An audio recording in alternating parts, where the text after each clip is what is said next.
Welcome, everyone, to the Vanguard Chronicles podcast, where we have an ongoing conversation into the creative process of our 5th edition Dungeons & Dragons game at a local bar, a big interconnected game with multiple DMs running multiple sessions, multiple one-shots, all connected in some kind of DMCU thing. A lot of adjectives there. As always, I'm one of your hosts and one of the DMs for the Vanguard, Nathan, also known as Spark Ascendant, and I'm joined, as always, by the good Sean, General Grom. General, how are you doing today? I'm doing great. Kind of excited about this show. There's things as we built this is great. One of my favorite topics to talk about. So yeah, I am as well. You can hear it in the intro because I really said that intro was really good. Except we are not a podcast; we're a podcast. Yeah, I caught that. Shut up. We had to retake that. Like that was the second take, and I was like, "We're not doing it a third." Actually, technically the third because you made me giggle on the second almost got it. That was so good. It's so good. Of a gun. Nailed it. Yeah. Well, let's get the podcast rolling as quick as we can.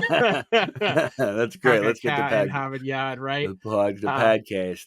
Yeah. So, anyway, as I said earlier, this is a podcast where we talk about this big, long, interconnected monthly campaign with multiple DMs running multiple one-shots.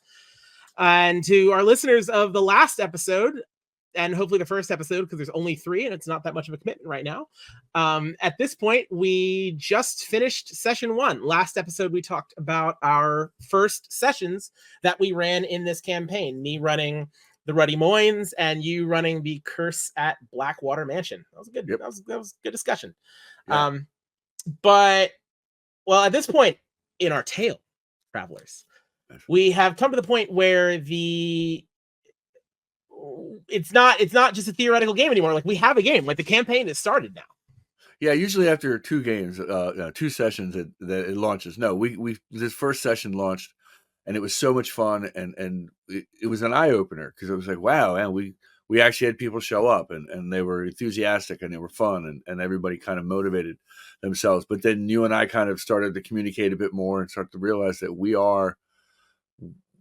got an idea that this is going to grow off of if we continue to stay true to this concept. That's really what I think is important. But we did, and that was so cool. After the guild dispatches came in, and we started to realize that people were really picking that up, and that was great.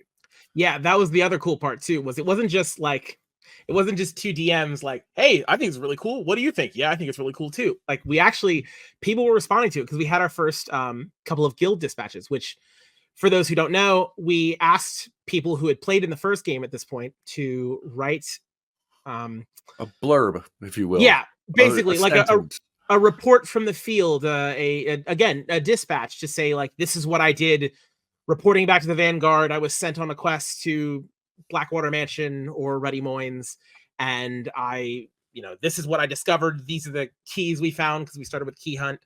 These are the clues that we're sending back. And Sean, I looked at it now. Once I got over how cool it was to see the recaps written of my adventure, right?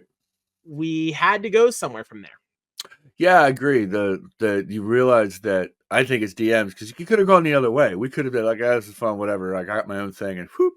We could have split and, it could have never gone any farther. But I think the guild dispatches kind of grounded both of us as DMs to go, ooh, this is kind of interesting. They're picking up what we're putting down. They're actually grasping onto some of these story concepts, starting with General Grom and that NPC's persona as it started to kind of grow and build. But that was really, those guild dispatches were the first way for us to understand that we might actually be hitting our mark on this and reaching people, which is great. How many players did we have at that first game again? First game we had basically 7. I think we had 7 players. Right. 2 of them were DMs that didn't get to play because we didn't have enough people. So it started out slow. Having that problem again. Never that's never going to be a problem. Yeah, period. No, all our tickets go. We for those who missed the previous episodes, we have a ticketing system for people to get tickets to come to our games, and it's within hours they're all gone. We have to do scheduled releases because everyone's so excited to play. So and we had to go to the ticket process simply because the back room became when it wasn't ticketed, people would show up and drive. We had people driving like an hour and then find out there was no room for them to play because they get there later, before we start around 6:30, which is the intention. But with the fact that some people drive so far, they don't get there. And early on, it was great. They could show up at the end and be like, oh, sure, get in a table.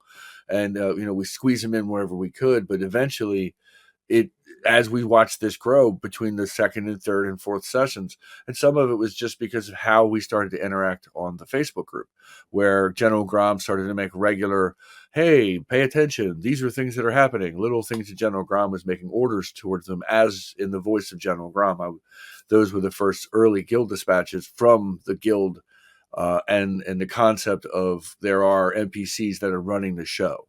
And some of it was feedback too. I got some feedback from matter of fact, Brian Evans, one of our DMs who hasn't, he'll be on the show, I guarantee it. One of our DMs, he would ask me, "What do we do with the money? How do we give them money? What do we do with this? What does the guild do?" We just have kind of random discussions. Lot of money from the Red Boys. Yeah. Well, we would also be like, you can have 3 healing potions out of the gate, or we would just simple ways to make their lives a little bit easier and give us a chance to challenge them a bit more in certain ways, which I thought was great. So it was very kind of free for all, made up. But we came out of tickets because certain people, we got to a point where it was like, we can't accommodate 35 people, and we don't know if 35 people are going to show up or not. So by getting the tickets, started to make people, all right, I have a ticket, I'm going to make it, or at least I'll let you know I'm going to not make it, and I release that ticket, which has been very helpful. And it does happen, life happens, so we're perfectly accommodating. It's perfectly fine. But that's kind of how the ticket system became important, because we couldn't manage what we had. But of course, it didn't start there. No, but I mean, that's what I'm saying. That's where we transitioned to tickets. So but to get there, we had to build up our community a lot more, and we had a couple different ideas. You in particular had a couple different ideas for how to get us to that point. Well, now, I was going to say, quick bit of story time just about me and a little bit of my background. Story time. And just some of the ideas I think we started to bring into this, certainly as I heard some of your pitches and where it reflected my background a bit more. So when I went to college, I was very, very active in new student, I don't want to say orientation, because I was a new student orientation leader for a couple of years, but also just new student engagement. Participated in a couple like admitted students days where like I'd help represent my department to new and admitted students. Did a lot with, again, new student orientation. Ran my own student organization, a game development club on campus.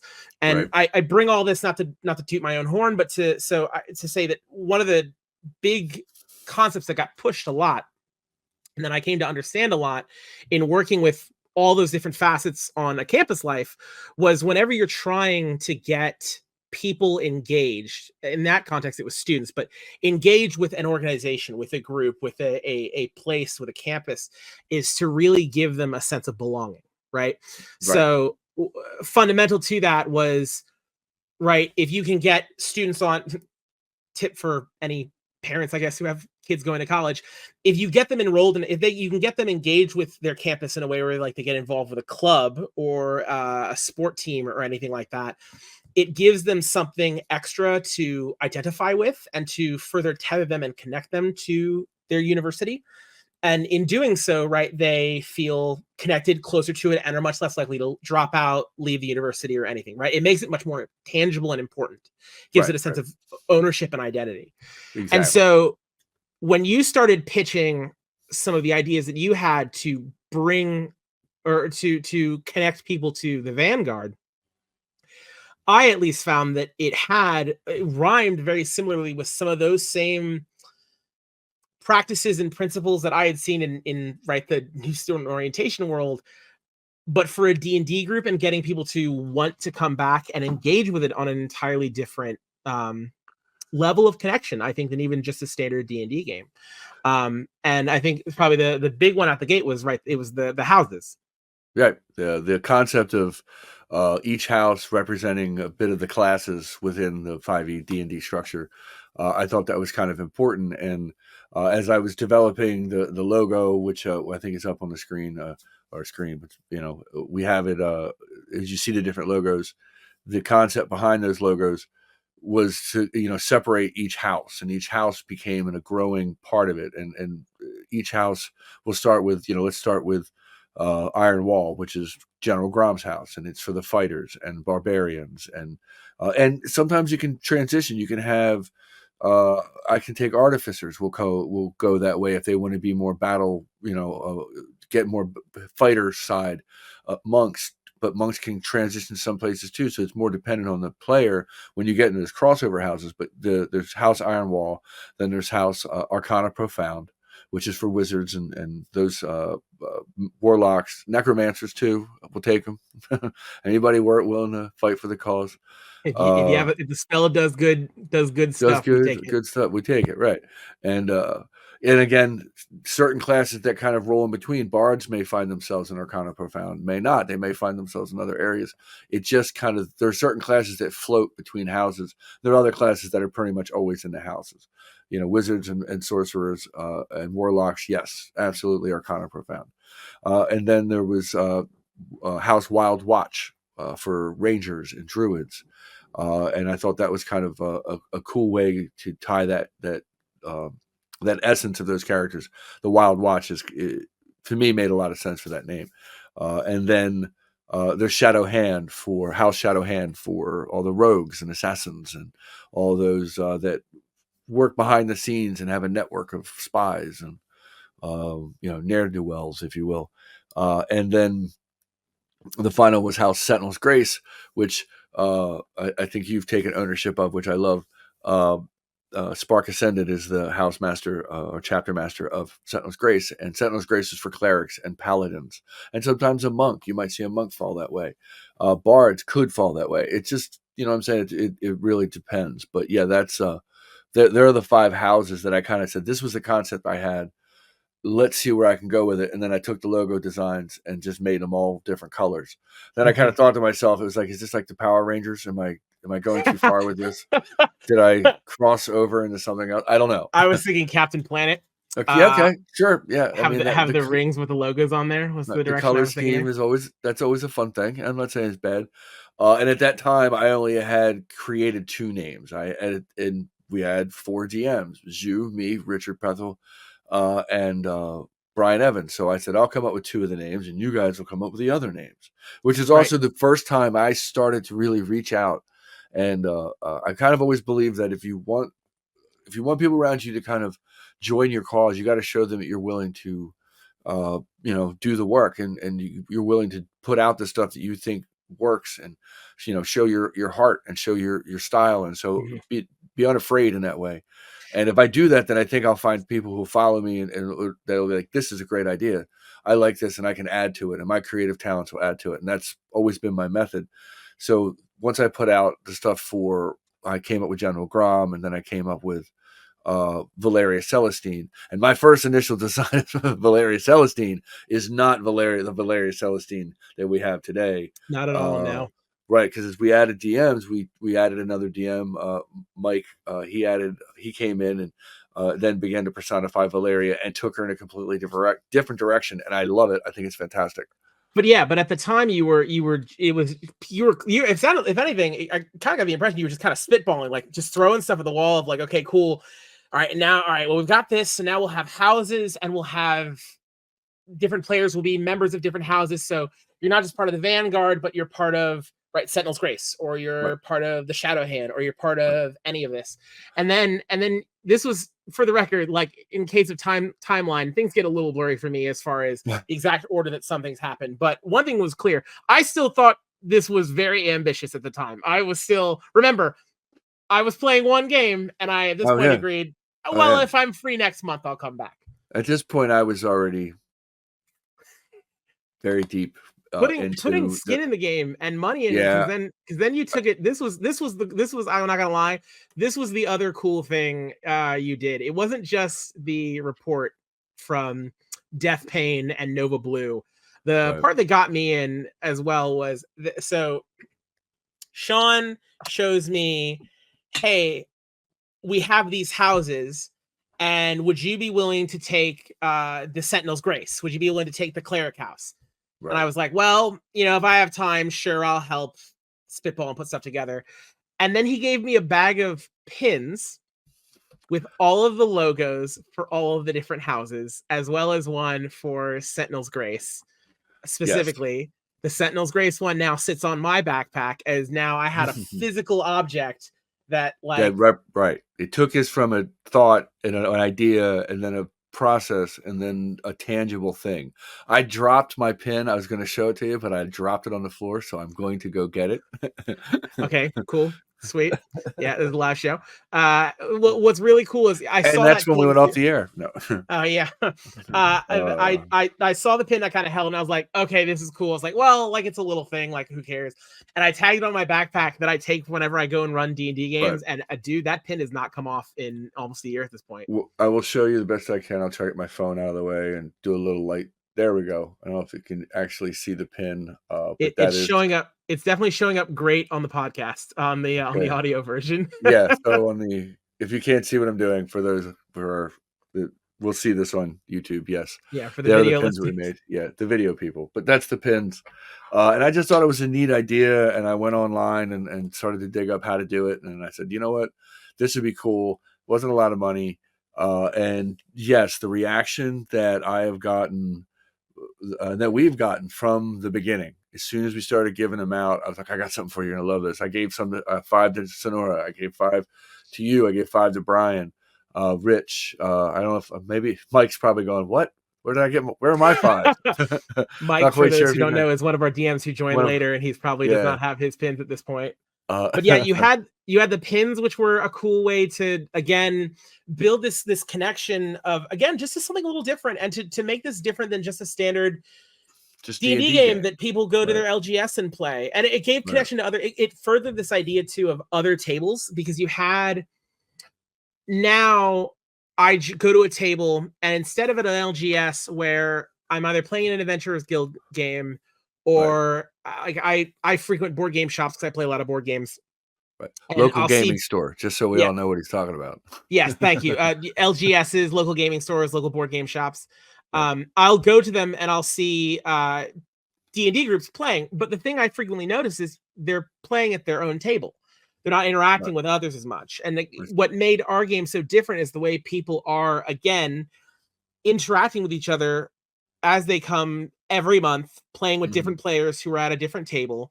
Right. All part of the Vanguard. But now with the guilds, you added this extra layer of, oh, I'm part of Sentinel's Grace too. Oh, okay, cool. Oh, I'm part of Ironwall. Yeah, General Grom. Like, there's all of a sudden this extra level of another thing to connect with the other people out at the table when you first sit down. And again, building those connections quickly is such an important thing to build a community and give people that sense of investment immediately. Yeah, what I thought was there's 2 benefits that I saw happen, and I thought this was really interesting. When I first gave one, they were excited to get something. They're like, oh, wow, that's pretty cool. And then the next step, what I also noticed is that when people wore them, and they would sit down at a table and they look across, someone else is wearing a similar pin from their same house. They're like, oh, they don't have to immediately describe what their class is. They already know. You're probably a fighter. You might be a wizard. It was like an unspoken transition. I thought that was great. And I also, it was a bit of subtle, guerrilla marketing. I'm not going to lie. That was to put these out there into the public and have people go, hey, what's that? That's kind of cool looking. And have them go, oh, it's part of my D&D group. What are you talking about? And, that was a big part of, at least had it in the thinking when I decided to make the pins. But we also took it one step further when I made the certificates, which our players get as a certificate by signed by each chapter master's house, the house master, and I have a wax seal which I had made with the same logo, and I use each house has a different color, and that color is represented in the wax seal. It's just another piece of, hey, take this home, you can frame it, hang it on your wall. Yeah, it's silly, but it made them feel like they truly belonged. And this happens at 4th level, so you have to be here for 3 sessions. You have to make 3 months, 1 month, 3 sessions once a month. And so in the end, you've spent a considerable amount of time, I think, and people have invested their bit of time and that has made this whole thing kind of grow too. And you call it silly, but obviously not making fun of it. I don't mean silly, but yeah, I just think it's a little trinket, You call it, like, the point though is, like, it's I feel that's kind of an apt description though, because let's be clear, we're talking about going to a bar with a bunch of people and all imagining a cool story in our head. Like Right. D&D and TTRPGs are as gritty and serious as they can be. They're all inherently silly, and yet we do find that they're important to us, right? These memories that you make when you're playing an RPG are so like the memories are real, even if the games are not. And I find that certificate, I don't get any because I sign them. Yeah, But I don't get any either. I know that if I were a player, like getting just a recognition of like, hey, you came 3 times, you're an Right. official member of this guild house, like that's a cool thing. Right. It was also a story mechanism. It's like a way to tell stories from within stories. 'Cause you need, especially in a world building for other DMs, Mhm. it is those subtle little layers that you build into that. If you need a story, hey, I can pull a story that's important to House Ironwall, and that's a Right. recognizable place, and it establishes itself in another way of grounding itself in this universe that we've created. I think that's super important when you're building universes or you're trying to build a world for your players, is to make sure that there are some grounded actual things that they can hold on to, that you repeat, that they know that this is a place I go get swords from, or I get my shield from, or I can train if I want to get better at something. And I also love the idea that it can increase, like when you get multiplayers, characters now are part of, they have shared allegiance with both houses, and what I mean, it's a sharing Right. thing, and also shared experience. The more we can create shared experiences amongst our players, whether it's within a group of 6 or within a group of 12, or in our case now a group of 36, they all walk away feeling like they were a part of something. And I think that's super important to building our community, which is one of the pillars of this whole concept, which is what we got into after these last few after the third or fourth session. We started to really think that we have a bit of a voice that we could use. Right. So real quick, why don't we quickly go over the houses? I know you gave like the briefest of, but The names, we can get into it. yeah, so illuminate us on let's go down the line. Give me the elevator pitch. You're joining the Vanguard. Yeah. You walk into a tavern, right? You walk into the guild hall of Vanguard. Right. You are hoping to pledge to be an initiate to a guild. Right. Talking about college earlier, I feel weird saying it's pledge day. But that's effectively true. Let's use this example of the last new player that I had join my table. Right. It was the father of one of our younger players, and he had showed up a few times to chaperone her, which is kind of our rule. And he didn't play. And I'm like, yeah, if you're going to be here, man, you can't just sit here and do nothing. You got to play. And he was like, all right, I don't know how. And we got to a bit discuss. I'm like, I'll take care of you. So we'll use this as a narrative description, because it's how I kind of will put it, how I put it to him. You walk in wide-eyed, completely confused about where to go, what to do. You're looking left and right. You're a Goliath barbarian, so you stand out. Your sheer stature makes you a center point of attention. People are walking about, all doing their business, knowing what they're doing. What do you do? And he was like, I look for somebody in charge. Like, what do you look for in charge? Well, I think there's a guy named General Grom. I'm like, all right, you've been informed. And then I let him, and that was his response to me. And I'm like, that's great. So then I let him, okay, now you see the biggest half orc of the bunch, and he clearly looks like he's in charge of stuff. And you make your approach, and that's how I introduced him to the group, because I was already talking to the rest of the party, who already at that point, some of them had just become 4th level, so they made their initiate trials and had taken themselves to the next level. Part of my narrative twist with that is that he, in our times, and the times we are facing right now as a Vanguard guild, there is no time for initiate trials. You're getting thrown right in. Right. They are tasked with protecting you and showing you the way of the Vanguard. That's how I brought this new character who had never played before. That's how I narratively try to grab him and bring him into this story. And I think that's what the Vanguard does. And the Iron Wall stands as this kind of opening door for all the fighters and the barbarians and those who want combat training and who like to swing an axe and split skulls, if you will. Cool. That's kind of the definition of House Ironwall. It houses the Bastion, which is the training ground. It also holds a small jail necessary for interrogation if need be.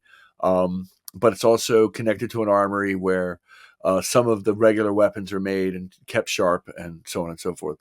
And it is a very, I would like to say it this way: it is the heart of the Vanguard Guild. If you want to look at the guild itself as a kind of living, breathing entity, I would say it's the heart. That would be my best description. That's funny because when we get to mine, I describe it in a similar way, but cool. So that's the elevator pitch on the Iron Wall. Did I just steal something from you? Because I'm not sure. Oh, damn it. It's not canon until it's in the OneNote. He took my line. What's give us the elevator pitch? So all right, I'm a little nerdy wizard boy. I've got a lightning bolt shaped scar on my forehead and taped glasses. I'm used to living under the stairs. Sell me on the Arcana Profound. The Arcana Profound is for your wizards, and it is. Oh, I have it. I'm gonna have to take a quick look at my notes so I don't look like I know. I was gonna say no from memory, and specifically, actually, the Arcana Profound as you envisioned it, because I know we have our DM Mike has kind of taken his own thoughts into it. But the quick pitch on Arcana Profound. Yeah, the Arcana Profound is for obviously your wizards, your warlocks, anyone who deals in magic. Spellcasting and spellcasters that are not divine, that separate themselves, are not divine, and they have a. I'm going to reach out to our producer for this. What is the name of Sanctum Internus? I think that is the name of their where they study and learn, and it's also the relative house for all the intelligence gathering within the guild. I'm getting word from the tech booth that yes, that is indeed the name. I pulled that one out because I couldn't find it in the notes. So yes, the voice from above. But yes, the Sanctum Internus is where they study. They'll perform magical rituals that are necessary. You can maybe they're working on a teleportation sigil, so they'll be able to teleport in and out if necessary. Several things in the magic world they delve into, but they are the central point of intelligence. So information gathered from the next house I'm going to talk about, ShadowHand, which is the rogues and the assassins. Briefly, we'll go back to Arcana Profound is run by Valeria Celestine. That is the name of the chapter master. Obviously, General Grom's Iron Wall. And then ShadowHand is Isarina Mimi Wellerton, it's a tough one to say. Isarina Mimi Wellerton. That's why she's not my chapter master. Yeah, she was originally created, name-wise, was created by Rich Pethel, and then kind of we breathed life into her together as a high-level rogue and a master at all those rogue-y stuff, rogue-type stuff. And then she became personified by Ryan, our producer and illustrious other DM, and now leads that house. And yeah, it's really for where we do intelligence gathering, sneaking, anything sneaking behind the scenes. We've had, I think at one point, Valasdir, which is a character that Ryan has played, has divested and has done some in, what is it, what I'm looking for? Covert, double agent type stuff, sneak into the bad guy's camp to get information. I remember him. He very nearly almost killed a very important NPC in one of my games, and that's why we put him on DM duty, because then he can never mess with my games again.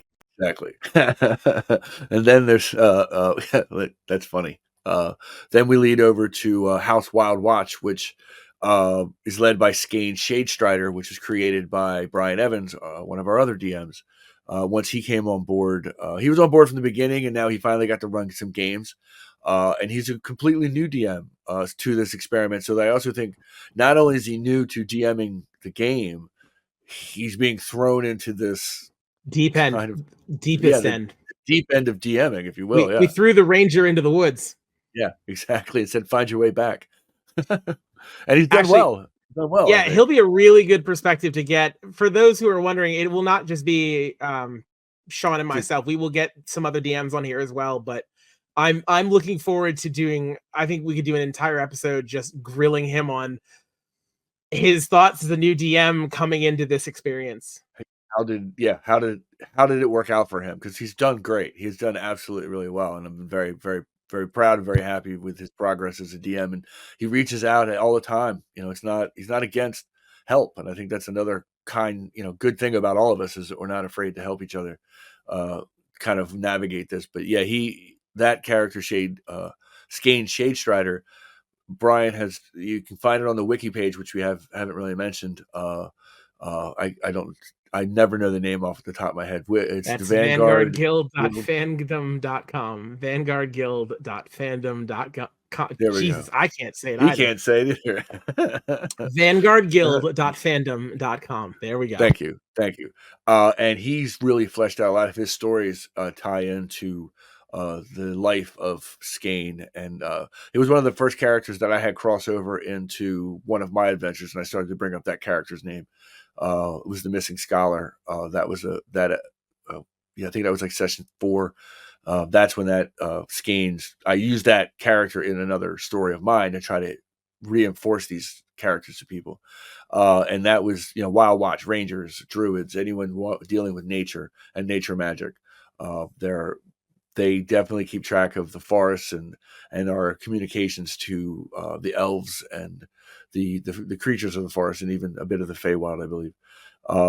And then after that is Sentinel's Grace, which was for paladins and clerics and the holy people, the people that deal in the divine magic. And the house leader is none other than Spark Ascendant, which came about because I kind of forced you into a name. I'm like, give me a name. And you just went Spark Ascendant. I'm like, you really did. You 100% did. Well, what's extra funny is, again, I still at this point was not fully committed to the idea. And another thing that roped me in was we had our first DM meeting. So it was Rich, Brian, myself, and you around your table. We're starting to talk out ideas, and you were like, well, I've got these guilds, and you can run this one, and you can run this one. And Nathan, would you be willing to take the cleric one? And what's really funny for me is, like, I would never call clerics or paladins like my top choice class. Whenever I play a video game, I like the wizards, I like the sorcerers. I want to shoot lightning. I want to be Palpatine. I want lasers from my hand. That's what I want to do. I'm not the healer type. It's funny because also I think one of my favorite NPCs, both for myself and my players I've ever run, is a cleric, and now I lead the clerics guild in the Vanguard. But you put me on the spot for creating and basically then running and kind of coming up with some of the ideas for the Sentinel's Grace and coming up with the chapter master. And I said, well, I heard the pitches on what we had. We had Izzy's a halfling. Am I correct? Izzy's a halfling. Who is Izzy? Yeah, Izzy's a halfling. Yeah, Izarina's a halfling. We have a human with Valeria. Valeria's human. Skane's human. Grom is half orc. And I believe ain't nothing half about the way Grom looks in that image. But good point. Yeah, good point. But yeah. So I was like, well, okay, if we're gonna do this, let's mix it up a little bit. Let's do something unique. And so I thought, I was like, what do we have a lot of? Oh, I know what we don't have that everyone wants to put in. I'll be the guy who puts a Warforged in. So I thought that was fabulous. I made Spark Ascendant and a Warforged, and Spark kind of started to write themselves too, because then I was like, well, if they're gonna be in the clerics one, I'm personally, like, I myself am personally not as religious as much too. So I thought I kind of want to take a different angle from the super devout, and I thought, well, if we have the robot character, right, we start to get more of a philosophical idea, because oftentimes I find that, right, people can turn to God and faith to answer some of the big questions in life. And I thought, well, that just goes sci-fi and that just goes robot really quick. Right. So I like the idea of Spark. One, also, I say they because Spark doesn't particularly identify with one gender or another. Right. I like the idea of them not prescribing to any one particular faith. They're not the most devout follower. Instead, they just believe in the power of the gods, have witnessed, have seen, and instead study faiths and religions. I like that angle for the clerics group a little bit more. Right. Of, I'm not chief cleric because I'm the most faithful. I'm chief cleric because I am the most respectful of the faiths, and kind of took that angle with Spark instead. And so I made them, what's funny is I kind of have them incorporating monks into the Sentinel's Grace as well, for that same kind of spirituality nature. Right. Obviously the clerics, obviously the paladins. And I even made a point of saying, like, anyone who wants to be part of Sentinel's Grace, we never really had restrictions on the houses, but if there's a fighter who just feels devout and finds that they want to find purpose in Sentinel's Grace, Spark will take them all on. And I even thought too, there's that old adage, those who best suited to wield power are those who want nothing to do with it.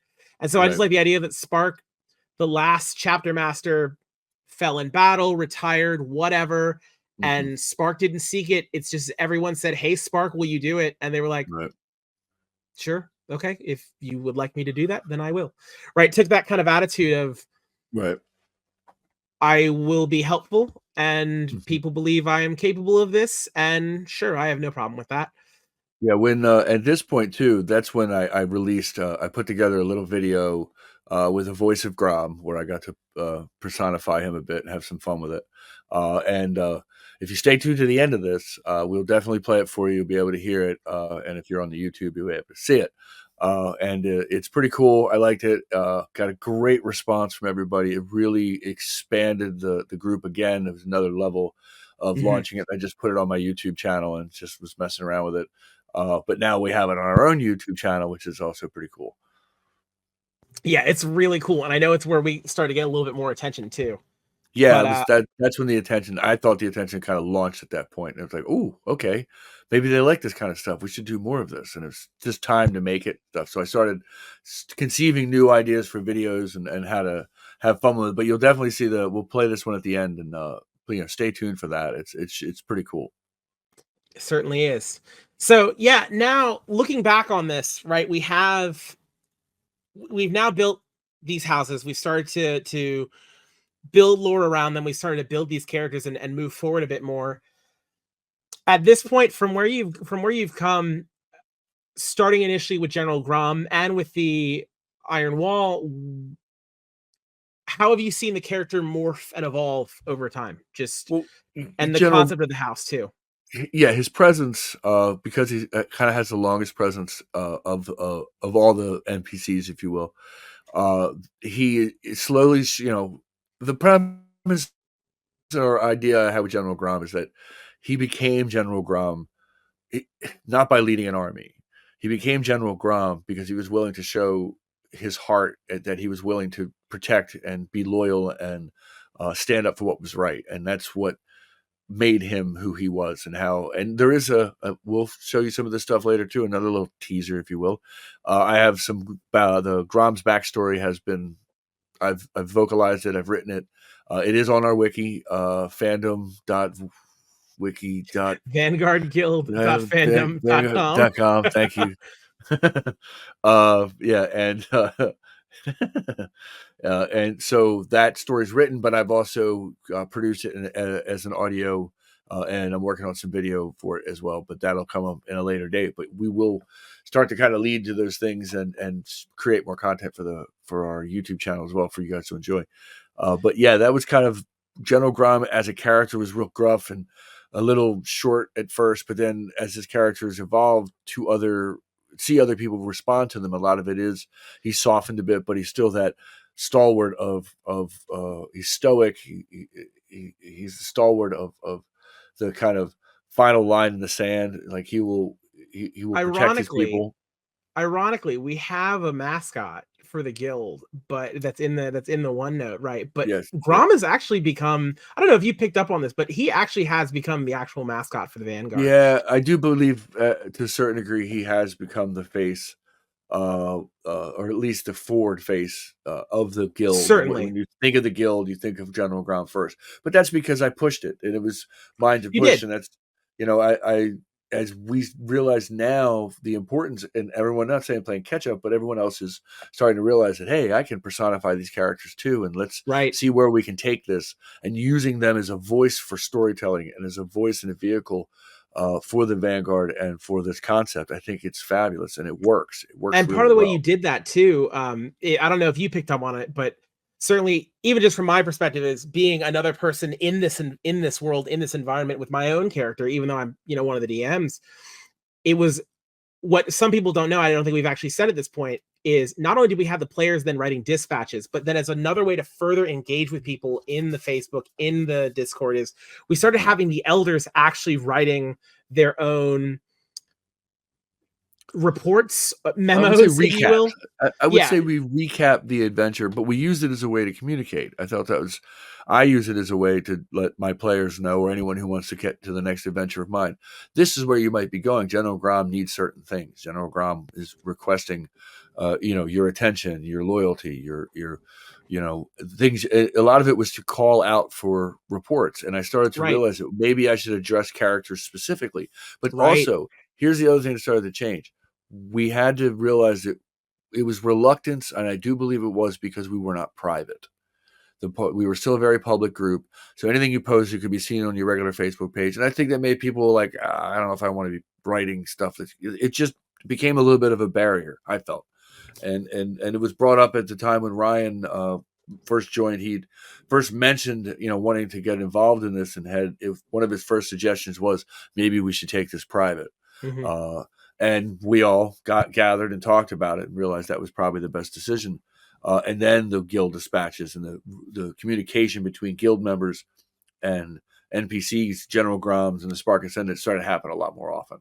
And that's what I think was very important in the growth of this project. So, and that was another thing I personally did was I used my dispatches from Spark Ascendant, partially again by the nature of their character.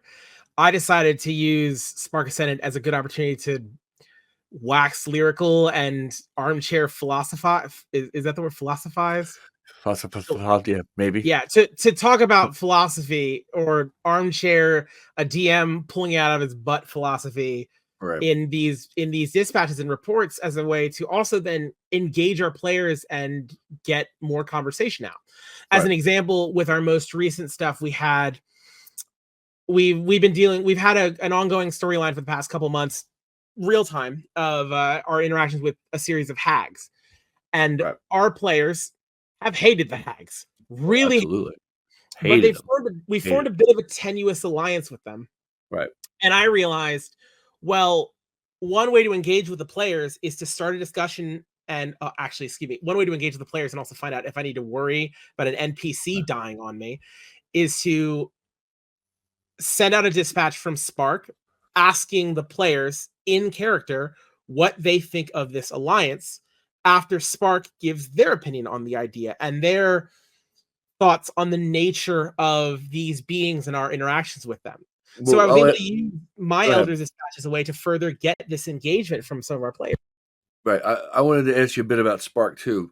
When you kind of created the character, where did once I gave you we gave you the name, the personification was completely yours. I didn't want to have any hand in it. I wanted you to kind of grow that character. So where do you think, and I'll ask you the same question you asked me, where do you think Spark is when you first kind of put that character into motion, and where you are now with it? Like you said with the hags, I thought it was a great example of how she's risen in her kind of presence within the guild. I found with Spark, honestly, Spark's proved an interesting challenge, because by the very nature of their design, Spark doesn't prefer to put themselves up front and engage more. Right. But as any DM will know, when you have a character that, oh, I prefer to wait and see what they say first. Oh, I prefer to let them talk first. That kind of aloofness, that what that really means is, okay, so this character doesn't talk, and as a result, low-key, their personality doesn't get to shine. I won't say that they don't have a personality, just their personality doesn't shine. Well, it becomes hidden. Right. Absolutely. It very much does. So I also realized, even though I didn't want Spark to be that, the idea I had of Spark being a character that everyone just liked so much that they thought that Spark would be worthy of a position of leadership within this guild. That's a cool idea, I think, but it also runs very dangerously close to, ooh, everyone thought that my character was so super special that they get to be leader. So yeah. Like I didn't want that either. So I realized, partially also as a way to keep engaging, as I became more engaged with the Vanguard, having these discussion threads started by Spark was a really easy way to have Spark become more of a figure in the Vanguard, similar to General Grom, and to be someone that, because like people knew that Spark existed, people didn't know Spark as a personality. Right. You didn't have a personality, so I'm glad that that's really where that, I think for you as a DM too, and your presence within the Vanguard, Spark really kind of put herself on the map, especially in the last few sessions, which has been great. And I think that's where we're going to wrap this up and get you guys to that video that we were teasing earlier. Thank you guys for watching, listening, paying attention to all this, and being along with this ride. As always, Nathan, it's great talking to you about this, and we'll see you in the next episode. Yeah, it's continuing the journey, and can't wait for the next one. I think next one we're talking about, I think we'll probably do session 2 on the next episode for sure. That sounds good. Cool. Awesome. Well, let's play that video. Yeah, let's do it. Attention, esteemed members of the Vanguard Guild. General Grom, your humble Elder Guild member, brings forth news of the houses that have emerged within our ranks. These noble houses are tasked with guiding and supporting their respective classes, strengthening the bonds of camaraderie and knowledge among our valiant adventurers. Allow me to unveil the houses that shall serve as beacons of expertise and guardianship. House Iron Wall, a stalwart bastion for the fighters and barbarians among us. Within its hallowed halls, the warriors of steel and fury shall find guidance, tactics, and training to forge themselves into unyielding bulwarks on the battlefield.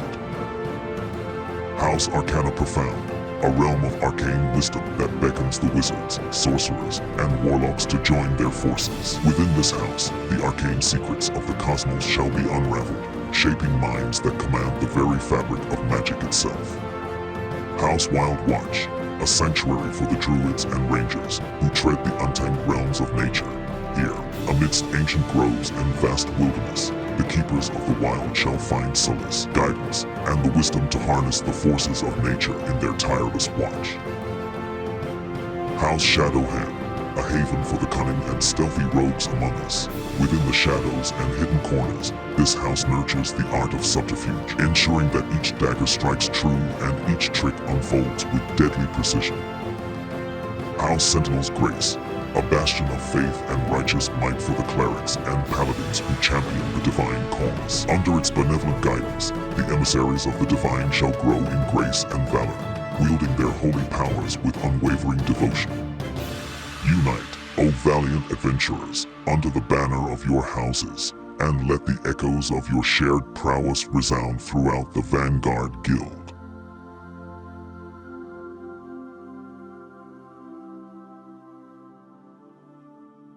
Please like, subscribe, do all the niceties for our YouTube, of course, please. And of course, subscribe on the podcast too. Yeah, hit the notification so you know when we post and you'll be alerted. So yes, thank you for watching. I hope you had a good time. We did. Certainly did.